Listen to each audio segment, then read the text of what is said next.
የኛ ቤተክርስቲያን ክርስቶስን ስሙን እየጠራች በመጮህ ብቻ አይደለም፣ በሁሉ ነገር ነው የምትከተለው። ስሙን ትጠራለች። ስሙን በመጥራት የሚያክላት የለም። የሚቆጥር ማሽን እዚህ ቢገጠም ከሌሊት ከተፈሲ ማርያም አንስቶ ቅዳሴ ተቀድሶ እስኪወጣ የክርስቶስ ስም ስንቴ እንደሚጠራ ቢቆጠር እኛን የሚበልጠን የለም። ትጠራዋለች ክርስቶስ ስሙን፣ ታቦቷ ላይ ጽፋ ትሰግድለታለች። ይሄ ብቻ ግን አልበቃትም። በእግርም በግብርም ነው የምትከተለው ክርስቶስን። ክርስቶስ ጾሟል፣ ትጾማለች። ጸልየዋል፣ ትጸልያለች። በረሃ ላይ ወጥቶ ብቻውን ሲጸልይ ነበረ። በረሃ ላይ ያሉ መናኞች አሏት ቤተክርስቲያን። ቤት ንብረት አልነበረውም፣ መነኮሳት አሏት ክርስቶስን የሚመስሉ። ክርስቶስ እኮ ሁሉ አራያ ነው። ለባለ ትዳሮቹ ቤተክርስቲያንን እንደ ሙሽሪት እሱ እንደ ሙሽራ ሆኖ አሳይቷቸዋል። ስለዚህ ልጆቿን ትድራለች እንደ ክርስቶስና እንደ ቤተክርስቲያን አድርጋ። ለመናኞች ደግሞ መናኝ ነበር።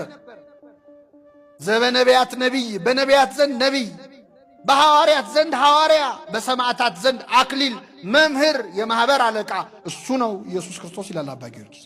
ለሁላችን አስተማሪ ነው። ተከትለነው እንማራለን። ጾመ ብለን እንጾማለን።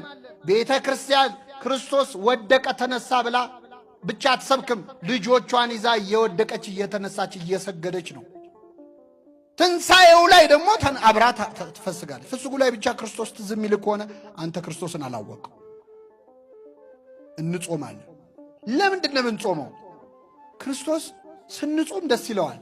ግን ለምን እንደምንጾም ደግሞ ማወቅ ይፈልጋል።